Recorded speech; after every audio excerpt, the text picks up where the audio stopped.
I could hear my aunt saying I should be more grateful to my dad. Then they saw me in the doorway and stopped. My mom and dad looked like they had seen a ghost, while my aunt announced, "And in comes the bastard." I was shocked to hear her say that. I know she did not like me and mostly ignored me when we were in the same room. But I got angry and asked her to repeat what she said. My dad quickly stopped her, but no, I wanted to know why I should be grateful for it. So I asked what was going on. No one said anything for a while. So I asked again and became grateful for being ignored, neglected, and abandoned while my siblings were spoiled and played happy family with dad. As soon as I said dad, my aunt shouted that I was not his son. I was shocked by what she said, and I asked my dad if it was true. He looked at me and just said, "I am sorry." I don't know what to say. I looked at my mom and she said nothing. I left my room and just started crying. Later, my mom found me on the floor shaking and crying. She helped me up and stayed with me until I fell asleep. I woke up this morning and called in sick. I barely left my room today. I feel like everything I have done to make the man I call dad proud or just to acknowledge me has been a waste of my life.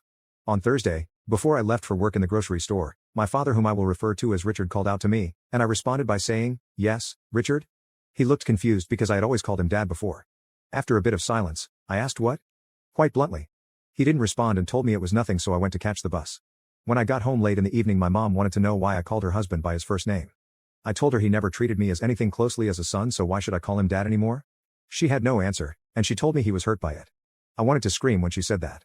I told my mom that I couldn't get over the fact that for all these years how I had been treated and neglected by Richard and his side of the family. And she watched it happen, and I need to know why. She started to tear up and just told me how sorry she was and kept on saying "I am so sorry" over and over. It hurt me in that moment to see my mom cry, and I tried my hardest to keep my emotions in, and I asked her again why. After some time, when she calmed down, she told me what happened. She got pregnant with her ex and he abandoned my mom. She got a job at a cafe house and there she met Richard. He was a regular customer and they got to know each other. Richard asked her out, and even though she told him she was pregnant, he didn't care at the time.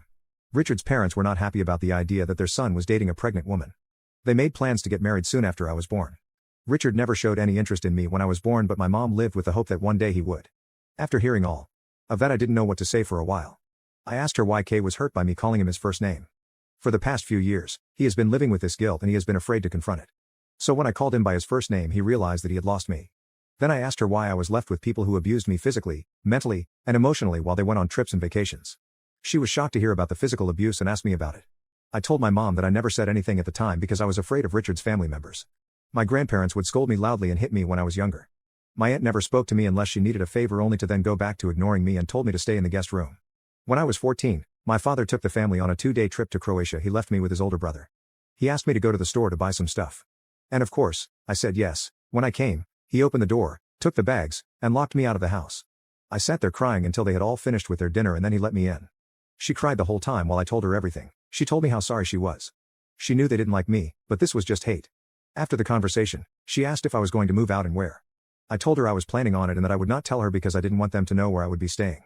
She started to cry again. And again. It hurt to see her cry. The conversation was long and lasted for several hours, but these are just the main points. After that, I went to my room to clear my head and think. About an hour later, someone knocked at my door. It was Richard. It was the first time since I can remember he ever entered my bedroom. He looked around for a bit. He looked shelf where I kept all of the awards and trophies from school and sports. He was both surprised and sad when he saw the medals. From when I did track and field and played football. He stopped when he saw the small man of the match award and picked it up. He held it for a while and started to tear up. He put it back and sat down on the bed. Neither of us said anything for a while. I asked if Mom had told him what we had talked about. He was still tearing up and slightly nodded his head. I asked him if he was aware of how I saw him, and he nodded again and whispered yes. So you know the extent of what our parents and siblings have put me through. He looked me in the eye and asked if it was true. I said yes, and he just started full-on crying. After a while, he stood up and hugged me. This was the first time he had ever hugged me and cried in front of me before. I just hugged him back and started to cry. He didn't want to let go, and he said how he was sorry for the pain he put me through, for the years of neglect, for treating me like an outsider, and he begged me not to move out. When he finally let go, he asked to be given a chance. I told him that maybe with time I could forgive him and Mom, but they had to earn it. But I won't forgive his family, for the things they had done. He was hurt by it but accepted it. For now, I am not moving out.